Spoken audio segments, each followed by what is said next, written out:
Arithmetic progression, ठीक है, यानी कि इसे शॉर्ट में कहा जाता है एपी, ठीक है, एपी शॉर्ट में क्या कहते हैं, इसको एपी कहते हैं। तो ये एपी होता क्या है, यानी समांतर श्रेणी होती क्या है, इसके बारे में आगे चर्चा करेंगे। सबसे पहले कुछ पद है, इनको समझ लीजिए, इससे रिलेटेड कुछ पद है। पहला देखिए, पहला पद आता है आपका अनुक्रम, अनुक्रम जिसे अंग्रेजी में कहते हैं सीक्वेंस, सीक्वेंस। अब ये सीक्वेंस होता क्या है, सबसे पहले इसको समझिए। तो इसकी परिभाषा कुछ इस तरह से लिख सकते हैं कि अनुक्रम, अनुक्रम संख्याओं का एक क्रम है, एक क्रम है जो किसी निश्चित नियम के अनुसार, किसी निश्चित नियम के अनुसार लिखे गए हों। चलिए, तो इसको एग्जाम्पल से समझिए।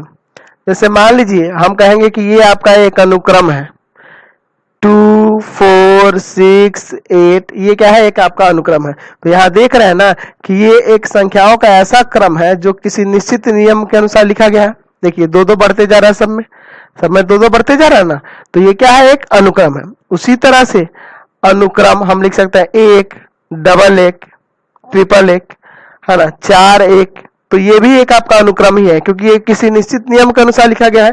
पहले 1 1 है, फिर 2 गो है, फिर 3 गो है, फिर 4 गो, उसके बाद क्या होगा 5 गो, फिर 6 गो, फिर 7 गो, ऐसे ना होते जाएगा एक। अच्छा, उसी तरह से अनुक्रम ऐसे भी ले सकते हैं। अच्छा, 3 लिखे, 9 लिखे, 27 लिखे, 81 लिखे, यहाँ क्या देख रहे हैं, ये भी एक आपका अनुक्रम है। क्योंकि देखिए ये 3 का पावर 1 है, ये 3 का पावर 2 है, ये 3 का पावर 3 है, ये 3 का पावर 4 है, अगला 3 का पावर 5 होगा, ऐसे ही बढ़ते जाएगा। तो आपको यहाँ से ये क्या लग रहा है कि इसके बाद वाले जितने भी आपसे कहे जाए पद आप आसानी से निकाल सकते हैं, क्योंकि ये निश्चित नियम को पालन कर रहे हैं। ये क्या कर रहे हैं, एक निश्चित नियम को पालन कर रहे हैं। तो आप जितने इस तरह के क्वेश्चंस देखते हैं, आप देखते हैं ना बहुत तरह के ऐसे सीक्वेंस से संबंधित क्वेश्चन देखते होंगे, आपको बहुत सारा ऐसा क्वेश्चन मिलता होगा। कॉम्पिटिटिव एग्जाम वगैरह में इस तरह के क्वेश्चन रहते हैं ना कि कोई नियम दे देता है, आपको ये नहीं देगा कि क्या नियम है वहां पे, तो उस अनुक्रम, उसे ही क्या कहते हैं, वो अनुक्रम होगा। एक निश्चित नियम है उसमें जिसको पालन करके वो पद उसके आगे बढ़ रहे हैं, वही क्या है, आपका अनुक्रम है। अब हम लोग बात करेंगे इसके बाद श्रेणी के बारे में। श्रेणी क्या होता है इसके बारे में, अभी आप ऊपर देखें ना समांतर श्रेणी, तो उसी तरह से यहां से समझेंगे कि सबसे पहले कि श्रेणी होता क्या है। समांतर श्रेणी तो बाद में देखा जाएगा, पहले समझिए कि ये श्रेणी होता क्या है। श्रेणी को अंग्रेजी में कहा जाता है प्रोग्रेशन, प्रोग्रेशन। अब ये श्रेणी होता क्या है, तो इसको ऐसे कुछ लिखा जा सकता है, इसकी परिभाषा कि यदि अनुक्रम के पदों को कुछ विशेष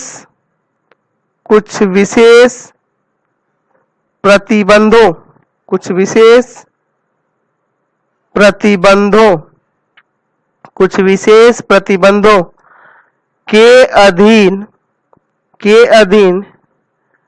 लिखा गया हो या लिखा जाए तो अनुक्रम यानी कि वह अनुक्रम, ऐसे लिख सकते, तो वह अनुक्रम श्रेणी कहलाता है, श्रेणी कहलाता है। यानी कि यहां देखिए परिभाषा फिर से, यदि अनुक्रम के पदों को कुछ विशेष प्रतिबंधों के अधीन लिखा जाए तो वह श्रेणी कहलाता है। यानी कि ये भी एक तरह का अनुक्रम ही होता है, श्रेणी भी क्या होती है, एक तरह की अनुक्रम होती है, लेकिन इसमें कुछ विशेष प्रतिबंध के अधीन लिखा जाएगा तब वह क्या कहलाएगा, श्रेणी कहलाएगा। वह अनुक्रम क्या कहलाएगा, श्रेणी कहलाएगा। जैसे आप इसमें पहला एग्जाम्पल देखिए, पहला एग्जाम्पल था आपका उस अनुक्रम में 2 4 6 8, तो यहाँ एक विशेष आपको दिख रहा है प्रतिबंध कि यहाँ 2-2 अंक बढ़ते जा रहे हैं। देखिए 2 के बाद 2 बढ़ा तो 4, 4 के बाद 2 बढ़ा तो 6, 6 के बाद बढ़ा तो आ गया 8। उसी तरह से एक और एग्जांपल हम यहाँ पे लिखते हैं।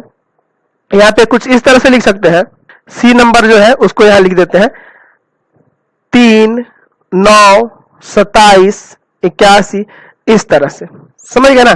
तो ये भी क्या है, एक आपका श्रेणी का ही रूप है ये दोनों अनुक्रम ही, लेकिन ये क्या है, श्रेणी है, क्योंकि इसमें जो देख रहे हैं इसके पहले वाले में एक विशेष प्रतिबंध आपको दिख रहा है। क्या प्रतिबंध है कि 2-2 अंक बढ़ते जा रहा है, 2-2 अंक बढ़ते जा रहा है। और इसमें क्या प्रतिबंध है कि 3 गुना होते जा रहा है, देखिए है ना, 3 का 3 गुना 9, 9 का 3 गुना 27, 27 का 3 गुना कितना हो रहा है, 81 होते जा रहा है। तो ये इसमें कुछ विशेष प्रतिबंध दिख रहा है, इसलिए दोनों क्या है, श्रेणी है। और इन्हीं विशेष प्रतिबंधों के आधार पर, इन्हीं विशेष प्रतिबंधों के आधार पर हम लोग श्रेणी को अलग अलग भागों में विभाजित करते हैं, है ना। जो विशेष प्रतिबंध आपको जो दिख रहे हैं ना, इन्हीं प्रतिबंधों के आधार पर हम लोग श्रेणी को अलग अलग भाग में बांटते हैं। अगर आपसे कहा जाए कि श्रेणी के प्रकार के बारे में, श्रेणी के प्रकार, श्रेणी के प्रकार, तो श्रेणी के बहुत से प्रकार होते हैं, जिनमें से मुख्य प्रकार आपको समझाते हैं। पहला प्रकार है श्रेणी का समांतर श्रेणी, जिसके बारे में आज हम लोग इस चैप्टर में पढ़ने वाले हैं। समांतर श्रेणी यानी कि अरिथमेटिक प्रोग्रेशन, ठीक है, अरिथमेटिक प्रोग्रेशन यानी कि शॉर्ट में बताए थे आपको एपी, ठीक है। दूसरा है आपका गुणोत्तर श्रेणी, गुणोत्तर श्रेणी यानी कि यहां से कह सकते हैं इसको ज्योमेट्रिक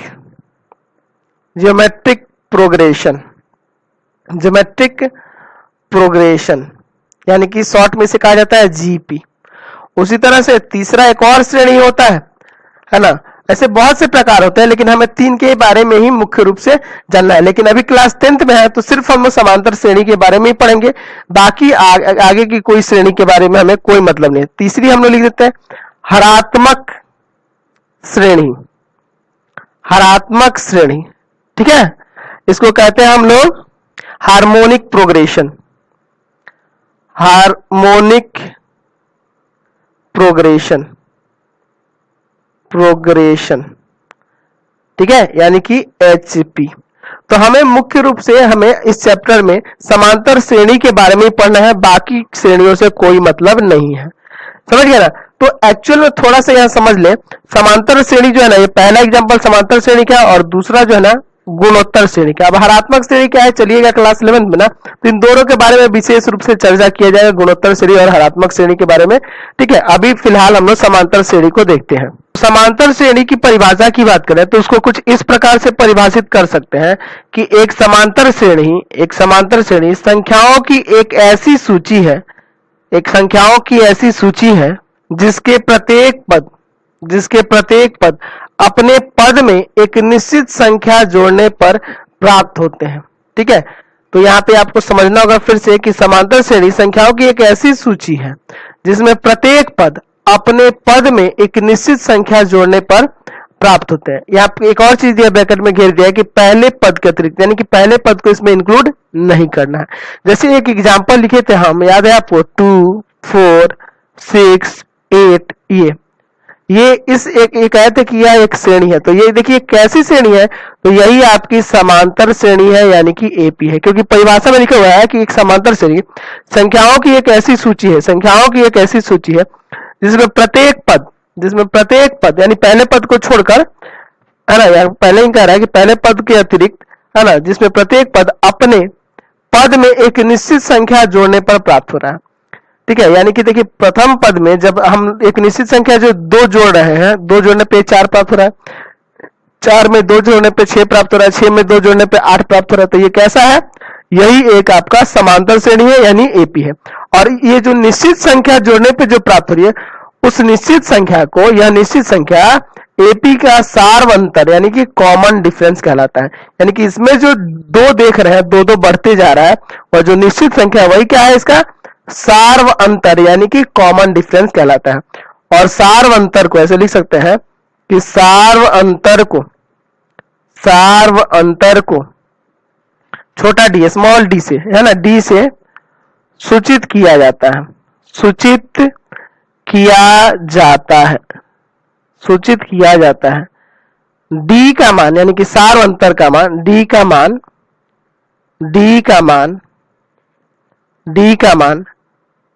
धनात्मक, धनात्मक, ऋणात्मक, ऋणात्मक या शून्य हो सकता है, या शून्य हो सकता है।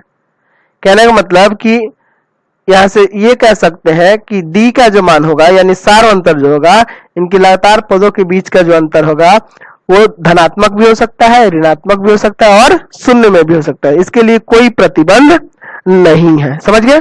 अब यहाँ पे ध्यान रखेंगे कि प्रथम पद, एपी का जो प्रथम पद होता है, प्रथम पद उसे हम लोग ए से, A1 या ए से सूचित करते हैं। A1 कहेंगे या ए भी कहा जाता है। ठीक है।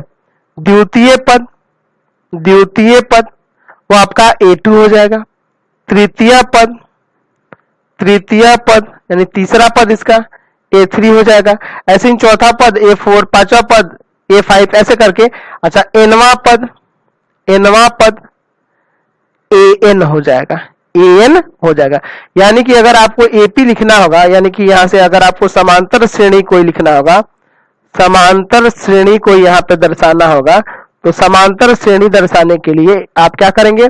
तो पहले पद के लिए A1, दूसरे पद के लिए A2, तीसरे पद के लिए A3, ऐसे ऐसे कहां तक A3, A4, A5, एनवा पद के लिए AN।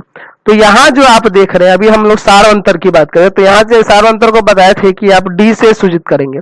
तो D निकालने के लिए क्या करेंगे? A2 माइनस A1 लिख सकते हैं, यानी दूसरे पद में से पहले पद को घटाएंगे तो ये आपका D आ जाएगा। देख लीजिए, 4 में से 2 घटाएंगे तो 2 आ जाएगा, वही ना सार्वंतर था इसके लिए। चलिए, या आप ऐसे कहें डी निकालने के लिए हम A3 माइनस A2 भी घटा सकते हैं। A3 में से A2 भी घटाएंगे। देख लीजिए, यहाँ 6 में से 4 भी घटाइएगा तो क्या आ जा रहा है आपका? द्वारा है कि नहीं? 8 में से 6 भी घटाएंगे तब भी द्वारा, यानी कि आप ऐसे भी ले सकते हैं A4 माइनस A3, है ना? ऐसे करके कहां तक? तो ऐसे आप अंतिम पद में से यानी कि AN में से AN माइनस 1 भी घटा के लिख सकते हैं।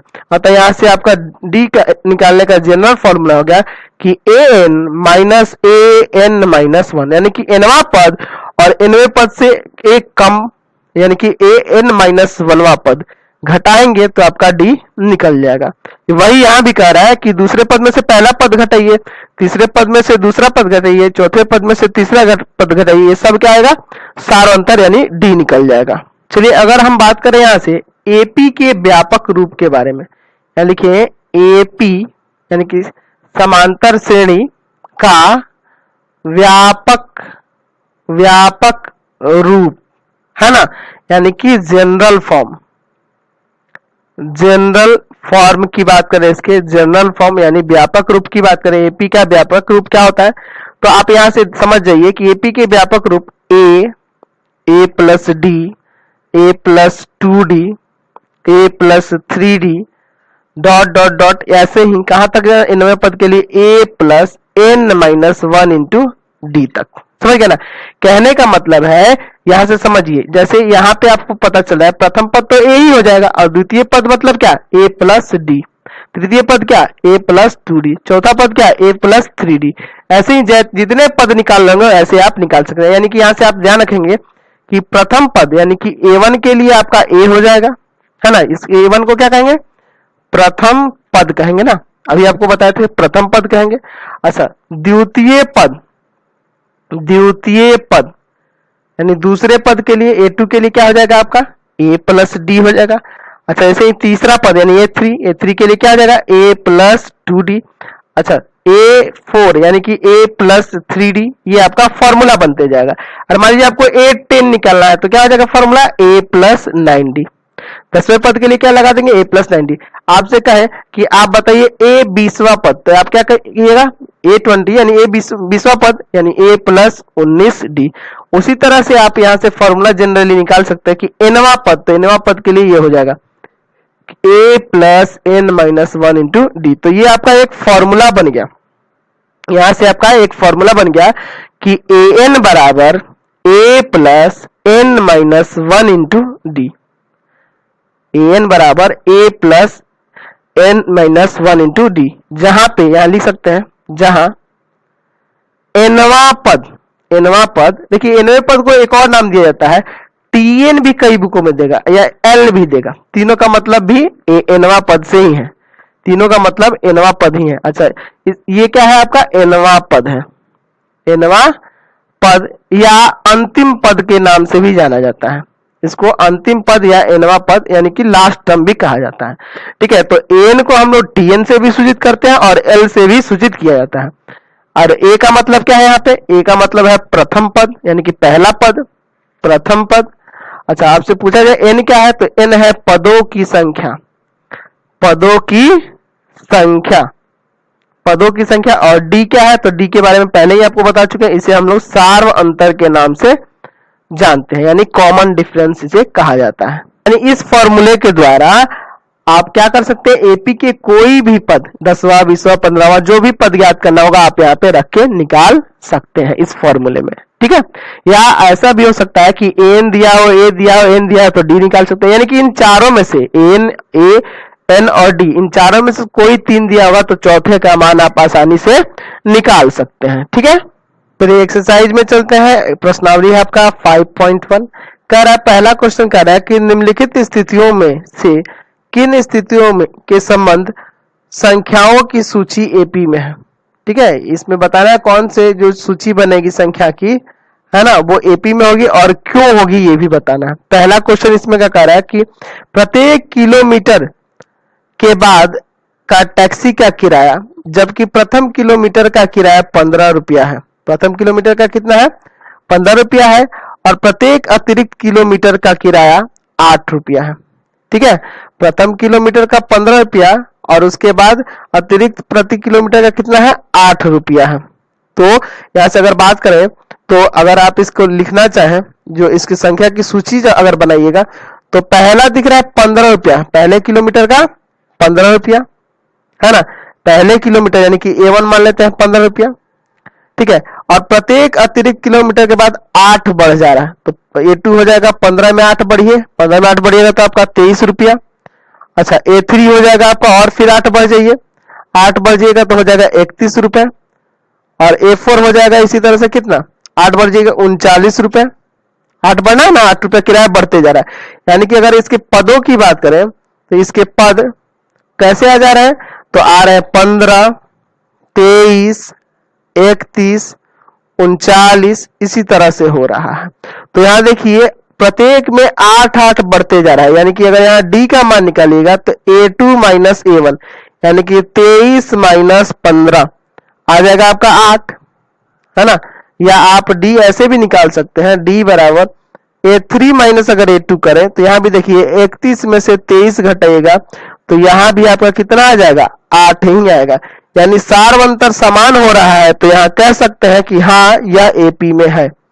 हाँ हाँ अनुक्रम, अनुक्रम कौन है 15, 23, 31, 39 डॉट डॉट डॉट एपी में है, एपी में है। और एपी में क्यों है, क्योंकि क्या लिख सकते हैं, क्योंकि क्योंकि प्रत्येक प्रत्येक अगला पद, अगला पद, अगला पद, अगला पद पिछले पिछले पद में, पिछले पद में 8 जोड़ने, 8 जोड़ने से प्राप्त होता है, 8 जोड़ने से प्राप्त हो रहा है, इसलिए यह एपी में है। आपको दिख भी रहा है कि प्रत्येक पदों के बीच का अंतर समान है, सार अंतर समान है, इसलिए यह अनुक्रम कैसा है एपी में है। चलिए क्वेश्चन नंबर 2 देखते हैं। इसका कह रहा है कि किसी बेलन में उपस्थित हवा की मात्रा, जबकि वायु निकालने वाला पंप प्रत्येक बार में बेलन की शेष हवा का 1/4 भाग बाहर निकाल देता है। तो मान लेते हैं कि माना प्रारंभ में वायु का यानी हवा का, वायु या हवा भी लिख सकते हैं, हवा का आयतन, आयतन, आयतन बराबर में भी मान लेते हैं, आयतन क्या मान लेते हैं भी मान लेते हैं, यानी कि A1 पहले में क्या था भी है, यानी इसका प्रथम पद भी मान लेते हैं। अच्छा, दूसरी बार में आयतन तो भी है और भी का कितना भाग उसमें से हवा से बाहर निकल जा रहा है, 1/4, यानी कि 1/4 भी बाहर निकल जा रहा है। एलसीएम लीजिए, 4 भी माइनस 1 भी, यानी आ जाएगा आपका कितना, यहां से घटाइएगा तो 3/4 भी, यानी दूसरी बार में हवा बच गया 3/4 भी। A3 बराबर हो जाएगा, क्या कह रहा है क्वेश्चन में कि शेष हवा का 1/4 बाहर निकल रहा है, तो शेष हवा तो कितना बच गया 3/4, और इसमें से बाहर निकल जा रहा है 1/4 भाग इसका, यानी 3/4 भी का 1/4 भाग बाहर निकल जाएगा, यानी इसमें से घटाएंगे जितना बचेगा वही ना शेष बचा हुआ हवा होगा। चलिए, तो यानी कि ये शेष बचे हुए हवा में से घटा दिए जितना हवा बचा है उसका 1/4 भाग, समझ रहे ना। यहाँ पे आ जाएगा 3/4 भी माइनस 3/16 भी। यहाँ एलसीएम लेते हैं, एलसीएम लीजिएगा 16, 4 का 16, 4 3 क्या आ जाएगा 12 भी, इसमें से भाग करेंगे 1 जाकर 3 में गुना करेगा 3, यानी कि आ जाएगा यहाँ 9/16 भी। तो यहाँ चेक करिए कि सारो अंतर समान है कि नहीं। तो आप सारो अंतर समान होने के लिए क्या करते हैं, A2 माइनस A1 चेक कर सकते हैं, यानी कि 3/4 भी माइनस भी। यहाँ एलसीएम लीजिए 4, 3 भी माइनस में 4 भी, यानी कि माइनस का 1/4 भी, ठीक है। या आप ऐसे भी तो चेक कर सकते हैं D बराबर A3 माइनस A2, कम से कम 2 बार D चेक करेंगे दो पदों को लेकर, ताकि पता तो चले सार्वंतर समान है कि नहीं है। 9/16 भी माइनस का 3/4 भी। यहाँ एलसीएम लीजिए, इन दोनों का एलसीएम होगा आपका 16, इसमें से भाग करेंगे 1 जाके 9 में गुना करेगा 9 ही रहेगा, है ना, माइनस इसमें से भाग करेंगे कितना आएगा 4, और 4 3 12 हो जाएगा। या घटाइएगा तो आ जाएगा कि माइनस का 3/16 भी। क्या सारो अंतर समान आया, नहीं ना आया सारो अंतर समान। अतः यहां लिख सकते हैं कि अतः अनुक्रम क्या है, अनुक्रम भी है, फिर उसके बाद है आपका क्या था यहाँ से A2 क्या था, A2 है आपका 3/4 भी। चलिए 3/4 भी और A3 है 9/16 भी। AP में नहीं है, AP में नहीं है, क्योंकि यहाँ देख रहे हैं कि हवा निकालने वाला पंप समान वायु है ना, यहाँ जो है समान वायु नहीं निकाल रहा प्रत्येक बार में, शेष हवा का ना 1/4 भाग निकाला है, इसलिए गड़बड़ हो जा रहा है। चलिए 1 का थर्ड नंबर देखिए, कह रहा है कि प्रत्येक मीटर की खुदाई के बाद एक कुआं खोदने में आई लागत, जबकि प्रथम मीटर की खुदाई का लागत 150 रुपया है, और बाद में प्रत्येक मीटर खुदाई की लागत 50 रुपये बढ़ती जाती है। मैंने हर एक बार जितना मीटर खुदाई होते जाएगा उसका 50 रुपया और बढ़ते जाएगा, यानी कि प्रथम बार में शुरू में इसका 150 रुपया लगता है, और फिर दूसरे बार में 50 रुपया बढ़ जाएगा, तो 150 में 50 बढ़ जाएगा यानी 200 रुपया हो जाएगा ना। अच्छा, फिर तीसरे बार में फिर 50 बढ़ जाएगा, 1 मीटर और खुदाई हुआ तो फिर बढ़ जाएगा, यानी A3 बराबर आप यहां से लिख सकते हैं 250 रुपया, है ना। इसी तरह से 300, 350 ऐसे बढ़ रहा है। तो यहाँ जो अनुक्रम दिया है, यहाँ जो अनुक्रम है आपका 150 है, फिर 200 है, फिर 250 है, यही ना है आपका। तो चेक करना है कि AP में है कि नहीं। तो आपको D बराबर बताए हैं A2 माइनस A1, या ऐसे चेक करेंगे D बराबर A3 माइनस A2, दोनों में चेक करेंगे, अगर सारा अंतर समान आ गया तो ये AP में है। 200 माइनस 150, यानी कि यहाँ आ गया 50। यहाँ भी चेक करेंगे D बराबर 250 माइनस 200, यानी यहाँ भी D बराबर कितना आ गया 50 आ गया, तो दोनों में D का मान समान आ गया। अतः अनुक्रम 150, 200, 250, ये क्या है AP में है, AP में है। और ये पूछ रहा है AP में क्यों है, तो यहां लिख सकते हैं क्योंकि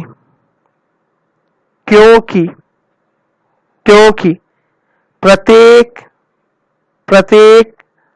अगला पद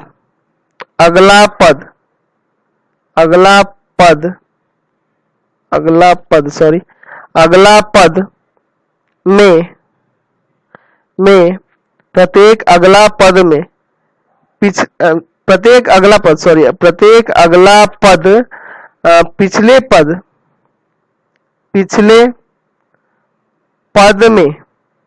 पिछले पद में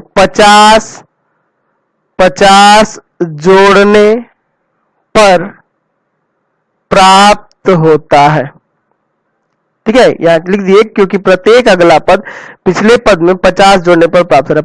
50 ही ना बढ़ा है, इसलिए ये एपी में है। समझ गए? चलिए अगला क्वेश्चन देखिए, 1 का 4 नंबर कह रहा है खाते में प्रत्येक वर्ष का मिश्र धन। देखिए मिश्र धन कह रहा है जबकि 10,000 रुपए की राशि 8% वार्षिक दर से चक्रवृद्धि ब्याज पर जमा की जाती है। यानी कि ये आपका मूलधन है, यानी कि पी है 10,000 रुपए। 10,000 रुपए मूलधन है और दर जो है, रेट जो है 8% और प्रति वर्ष चक्रवृद्धि ब्याज। तो आपको चक्रवृद्धि ब्याज यानी अमाउंट बराबर है ना, अमाउंट यानी मिश्रधन बराबर, अमाउंट को मिश्रधन कहते हैं, और होता है पी ब्रैकेट में 1 प्लस आर का पावर 100 का पावर समय, यानी कि यहाँ हम लोग टी मान लेते हैं। तो पहला निकालते हैं A1 यानी कि प्रथम वर्ष में मिश्रधन। A1 मतलब प्रथम वर्ष में मिश्रधन यानी 10,000 ठीक है, ब्रैकेट में 1 प्लस आर कितना है 8% है, तो 8/100 और समय कितना है पहले साल में, 1 साल का बात करें क्या काटेंगे 4 दूना 8 और 25 चौका 100, अंदर एलसीएम लेंगे 10,000 और ब्रैकेट में होगा एलसीएम 25, यहाँ 25 प्लस 2 यानी हो जाएगा 10,000 गुना में 27/25। इसको काट देंगे 400 बार में कट जाएगा, तो 400 में 27 से गुना कर दीजिए तो 10800 यानी कि 10,800 रुपया प्रथम वर्ष का मिश्रधन होगा। चलिए उसी तरह से हम लोग दूसरा A2 बराबर बात करें, यानी दूसरे वर्ष का मिश्रधन यानी कि 10,000 ब्रैकेट में 1 प्लस 8/100 का पावर में यहाँ हो जाएगा 2। समझिए ना, पावर में क्या आ जाएगा 2, यानी 2 वर्ष का है ना।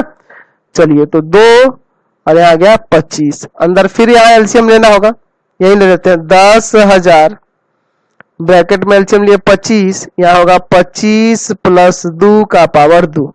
चलिए अगले स्टेप में यहाँ हो जाएगा 10,000 और गुना में देख लीजिए ये 25 और 2 27 और पावर में 2 है तो 2 बार लिखना होगा ना, 27/25 और 27/25। 25 से इसको काटते हैं 400 बार में कट जाएगा और फिर इस 25 से काटते हैं, ये कट जाएगा 16 बार में। अब तीनों में गुना कर दिया गया 11,664 रुपए दूसरे वर्ष का मिश्रधन। 2 वर्षों का मिश्रधन हुआ। तीसरे वर्ष में मिश्रधन की बात करें यानी A3 की बात करें तो A3 यानी कि हो जाएगा 10,000 ब्रैकेट में 1 प्लस 8/100 का पावर 3। समझ गए ना, अंदर कटेगा 4 दूना 8 25 चौका 100, अंदर एलसीएम लेंगे ना 10,000 ब्रैकेट के अंदर एलसीएम लिए, पावर में है आपका 3, 25 प्लस 2 यानी हो जाएगा यहाँ पे 10,000 गुना में 27/25, 27/25 और फिर 27/25 क्योंकि क्यूब है। 25 से इसको काटेंगे 400 बार में और फिर इस 25 से काटेंगे 16 बार में। इन चारों से गुना करिए 25 गुना 27 है ना, 27 गुना 27 गुना 27 गुना 16, ऊपर वाले चारों में गुना कर दिए तो गुना करिएगा तो आ जाएगा 3,1,4,9,2,8। आप गुना करके चेक कर लीजिएगा और बटा में है 25, इसमें भाग कर दीजिए तो आ जाएगा 12,597.12 रुपए तीसरे वर्ष का मिश्रधन। यानी कि यहाँ से आप अनुक्रम की बात करेंगे, अनुक्रम जो आपका प्राप्त हुआ यहाँ से हुआ पहला 10,800, फिर दूसरा A2 जो है वो क्या है 11,664 और फिर तीसरा आया है 12,597.12 रुपए। ये सब रुपए में है, चाहे तो रुपए लगा भी सकते हैं या नहीं भी लगाएंगे तो कोई दिक्कत नहीं है। ठीक है, चलिए यहाँ पे हम लोग निकालते हैं। तो हम लोग डी निकालने के लिए A2 माइनस A1, यहाँ देखिए कैपिटल लेटर में ऊपर डिनोट किए थे इसलिए यहाँ कैपिटल लेटर ले लिए और कोई फर्क नहीं है। या डी बराबर आप दूसरा यूज कर सकते हैं A3 माइनस में A2, दोनों यूज कर सकते हैं ना, जो आपको आसान लगे वो यूज करिए। चलिए तो A2 माइनस A1 यानी कि 11,664 माइनस 10,800। चलिए इसमें इसको घटा दिए तो 864 रुपए यहां से आएंगे डी का मान। अच्छा यहां से डी का मान निकाला तो 12,597.12 माइनस 11,664 इसमें घटा दीजिए तो आ जाएगा 933.12 रुपए। ठीक है, यानी कि इतना रुपए। तो दोनों में डी का मान अलग अलग आ गया ना, तो लिख सकते हैं कि अतः अनुक्रम जो आपके पास है, या तो शुरू में जो अनुक्रम था उसको लिख दीजिए या इसी को लिख दीजिए 10,800 रुपए, 11,664 रुपए, और फिर क्या है 12,597.12 रुपए एपी में नहीं है, एपी में नहीं है। अगर ये साधारण ब्याज रहता ना तो एपी में हो जाता, चक्रवृद्धि ब्याज में कभी भी नहीं आएगा क्योंकि इसमें ब्याज का ब्याज जोड़ा जाता है, ये तो आपको पता है ना। तो इसी के साथ इस वीडियो को इन कर देते हैं। प्लीज आप चैनल को सब्सक्राइब कर दें, बेल आइकन